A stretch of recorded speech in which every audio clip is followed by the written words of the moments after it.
हमारी कहानी की शुरुआत महाराष्ट्र के एक छोटे से गांव से होती है, जहां एक भक्त श्री त्रिलोचन जी रहा करते थे। वह एक परम संत सेवी भक्त थे। वह पंडरीनाथ जी के चरणों में ही रहा करते थे। पति पत्नी दोनों ही परम भक्त थे। दुर्भाग्यवश उनके कोई संतान नहीं थी, लेकिन वह एक बड़े खानदानी थे। उनके पास खूब सारा धन और सोन चांदी था। तो उन्होंने मन बनाया कि पंडरीनाथ भगवान के दर्शन को जो भी वैष्णवी आया करते थे, उनके भोजन प्रसादी की पूरी व्यवस्था हमारे घर में होगी। ऐसे ही एक दिन श्री त्रिलोचन जी रास्ते में खड़े हो गए, और जब कुछ वैष्णव भक्त पंडरीनाथ भगवान के दर्शन को आए, उनको प्रेम पूर्वक अपने घर बुलाया और बढ़िया उनको प्रसाद खिलाया। और जब पंडरीनाथ भगवान के दर्शन कर भक्त वापस जाते थे, तो रास्ते में जो भी संत महात्मा मिलते, उनसे बता दिया करते कि भैया पंडरीनाथ के दर्शन को जा रहे हो तो एक बार त्रिलोचन जी के यहाँ जाना, वह संतों के अनुकूल ही भोजन प्रसाद बनाते हैं। सभी संत महात्मा कहते, ये तो बड़ी अच्छी बात है। धीरे धीरे समय अनुसार उनकी बड़ी ख्याति हो गई। अब तो जितनी भीड़ पंडरीनाथ मंदिर में होती, उतनी ही भीड़ त्रिलोचन जी के घर में होती। सभी संत भक्त उनके यहाँ प्रसाद पाने के लिए जाते।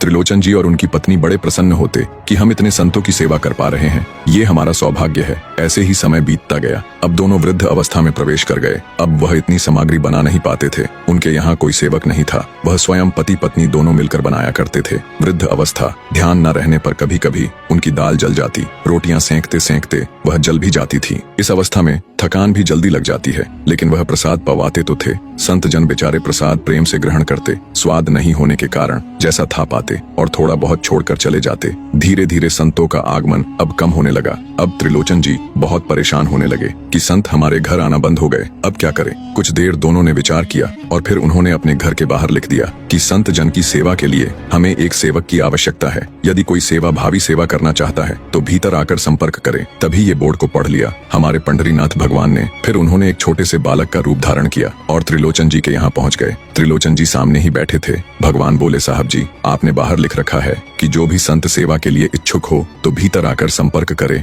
मुझे सेवा करनी है। त्रिलोचन जी और उनकी पत्नी देखे कितना छोटा बालक है, कितना प्यारा है। बोले, तुम्हारे माता पिता कौन है? होंगे तो पता नहीं, मैंने कभी अपने माता पिता को नहीं देखा। मैं अकेला ही हूँ, न मेरे कोई भाई है, न कोई मित्र है, न कोई बंधु है, मैं अकेला ही हूँ। त्रिलोचन जी की पत्नी को दया आ गई। अरे राम राम, अकेला बालक, अच्छा ठीक है, तुम यहाँ सेवा कर लेना, लेकिन कुछ नियम है, उन्हें सुन लो। सबसे पहले अपना नाम बताओ, तुम्हारा नाम क्या है? वो तो विट्ठल भगवान ही थे, छोटे से बालक के रूप में। बोले, मेरा नाम अंतर्यामी है। त्रिलोचन जी बोले, नाम से तो ऐसा लग रहा है कि सच में अंतर्यामी है। अच्छा बेटा अंतर्यामी, सेवा करोगे? हाँ मैया, सेवा करना तो मेरा जन्म जन्म का काम है, मैं यही तो करता हूँ। संतों की सेवा करना, वैष्णवों की सेवा करना, भक्तों की रक्षा करना, ये मेरा जन्म सिद्ध अधिकार है, मैं इसी के लिए तो आता हूँ। त्रिलोचन जी और उनकी पत्नी एक दूसरे का मुख देखकर बोले, इतना अच्छा बालक है, लेकिन बोलता कैसे है? ठाकुर जी सत्य ही बोल रहे थे। उनकी पत्नी बोली, सुबह एक सब्जी बनानी पड़ेगी, दाल बनानी पड़ेगी, और हमारे यहाँ लगभग 100-150 संत आते हैं, उन सभी के हिसाब की रोटी बनानी पड़ेगी, और सब बेटा तुमको करना पड़ेगा। हम थोड़ा बहुत सहायता कर देंगे, हमसे ज्यादा बनता नहीं है, तुमको ही सब सिद्ध करना पड़ेगा। भगवान बोले, आप बिल्कुल निश्चिंत रहो, हम खीर बनाएंगे, रबड़ी बनाएंगे, रायता भी बना दिया करेंगे,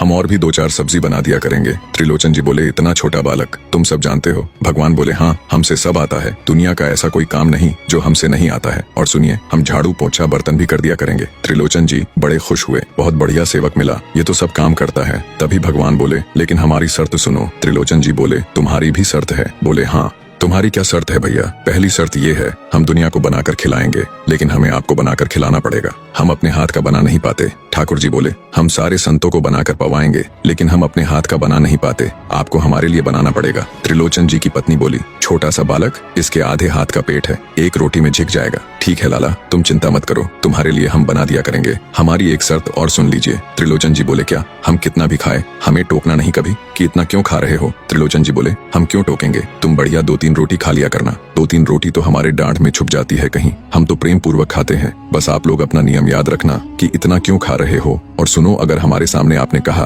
तो अपराध तो बनेगा ही, लेकिन किसी और से जाकर कह दिया कि बहुत खाता है ये, तो उसी दिन अंतर ध्यान हो जाएंगे, हम उसी दिन घर छोड़कर चले जाएंगे, फिर ढूंढते रहना सेवक। त्रिलोचन जी बोले, हम क्यों कहेंगे, हम तुम्हें वचन देते हैं, तुम प्रेम से रहो, सबकी सेवा करो, हम कभी नहीं कहेंगे कि इतना खाता है। भगवान बोले, तो ठीक है, कल से सेवा शुरू। अगली सुबह त्रिलोचन जी और उनकी पत्नी ब्रह्म मुहूर्त में उठे तो देखा महाराज रसोई में लगे हैं, कमर कस के, मुंह में कपड़ा बांध करके, हाथ में एक करछुली लिए बना रहे हैं। एक कढ़ाई में दाल बना रहे हैं और फिर दूसरी कढ़ाई पर जाते हैं, वहाँ खीर बना रहे हैं, फिर दौड़ कर जाते हैं, वहाँ पूड़ी उछाल कर रख रहे हैं। त्रिलोचन जी और उनकी पत्नी देखे, अकेले बालक सब बना रहा है, कितना अच्छा बालक है। करीब 8 बजे से संतों का आना प्रारंभ हुआ। ठाकुर जी अकेले ही पत्तल लेकर दौड़ते और सभी संतों को पत्तल बांट आते और फिर अकेले ही सभी सामग्री को लेकर जाते हैं और सभी संतों को बांटते हैं। त्रिलोचन जी अगर कोई सामग्री लेकर जाए तो ठाकुर जी बीच में ही आ जाते। बाबूजी आप जाकर बैठो, मैं बांट रहा हूँ ना, आप उठकर मत आओ, आप आओगे सब फैल जाएगा, मैं कर रहा हूँ सब। अकेले ठाकुर जी सब कुछ कर रहे थे। त्रिलोचन जी और उनकी पत्नी बड़े प्रसन्न होते। जय हो विठोबा, हमें तो ऐसा लगे जैसे साक्षात तुम ही आ गए हो, कितनी कृपा हो रही है। देखो कैसा सेवक मिला है, हमें भले ही ठाकुर जी ने संतान नहीं दिया है लेकिन ऐसा सेवक दिया है जिससे परिपूर्ण आनंद हो गया है। सभी संत महात्माओं ने खूब प्रेम से भोजन ग्रहण किया। जब सभी संत भोजन पा चुके थे फिर उन्होंने त्रिलोचन जी से कहा, वाह त्रिलोचन जी, हमने आपके यहाँ बहुत बार पाया लेकिन आज के जैसा प्रसाद हमने कभी नहीं पाया। त्रिलोचन जी बड़े प्रसन्न हुए। कुछ देर बाद सभी संत चले गए। भगवान ने उठाया, झाड़ू पोंछा और बढ़िया से फर्श को साफ किया। सभी दरी वगैरह को समेट कर रख दिया, पत्तलों को व्यवस्थित कर दिया और सारे बर्तन साफ कर दिया और अपने हाथ पांव धुले।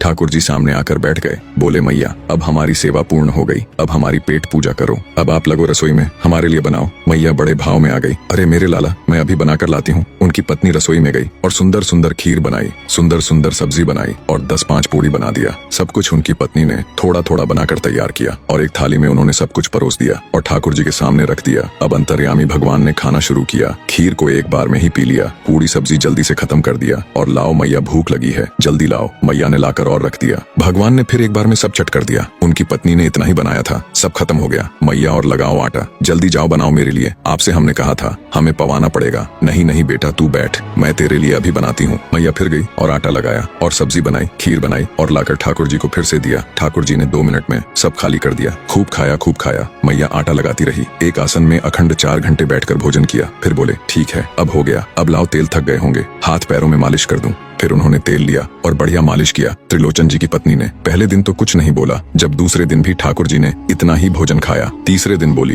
ये क्या कर लिया हमने, सुबह जितना भोजन बनता था उतना तो ये अकेले ही खा लेता है। सुबह संत को तो ये बना देता लेकिन शाम में जब ये बैठता है तो उतना ही अकेले खा जाता है। त्रिलोचन जी बोले, नहीं नहीं, तुमको याद नहीं उसने कहा था, कभी कहना नहीं ऐसा। हाँ हाँ मैं ध्यान रखूंगी, नहीं कहूंगी अब। इधर अंतर्यामी भगवान उनके घर के सारे काम को खूब प्रेम से कर रहे हैं। महीना 1.5 महीना बीत गया। खूब आनंद से सेवा चल रही थी। एक दिन त्रिलोचन जी की पत्नी पड़ोस में किसी के पास बैठी थी। पड़ोसी तो हमेशा होते ही हैं ऐसे, घर की बात बोलते रहते हैं। आपके घर में आजकल बड़ी खुशहाली आ गई है। त्रिलोचन जी को देखो, चेहरे पर कितना तेज आ गया, लाल लाल टमाटर जैसे गाल हो गए हैं। अरे वो आया है ना अंतर्यामी सेवक हमारा, बहुत सेवा करता है, पूरा प्रसाद पानी वही बनाता है और उनके लिए बढ़िया से जूस निकालता है और अच्छे से मालिश करता है, इसलिए वो ऐसे हो गए हैं। पड़ोसी बोली, त्रिलोचन जी तो बढ़िया हो गए हैं, तुम सूख गई हो, तुम इतनी दुबली पतली क्यों हो गई? मेरा दुख कौन जाने, वो सबकी सेवा करता है पर अपनी सेवा मुझसे करवाता है। अरे छोटा सा तो है, ऐसे मटक मटक के सब्जी लेने जाता है, हम तो उसे देखने के लिए खड़े रहते हैं। कितना अच्छा बालक है, कई लोग उसे देखने आते हैं, कैसे सब्जी परस रहा है, कैसे पूड़ी परस रहा है। छोटा सा तो है, उसकी क्या सेवा करनी पड़ती है। वाह री बहन, तुम क्या जानो, 2, 4, 5, 10 किलो की रोटी कब खा जाता है पता भी नहीं चलता है। उसका पेट कुआं है, समुद्र है, पता ही नहीं चलता है। इतना खाता है, इतना खाता है। 4 घंटे की समाधि पर बैठता है, एक साथ थाली नहीं थाल लगाना पड़ता है उसके लिए, इतना खाता है। जैसे ही मैया ने कह दिया,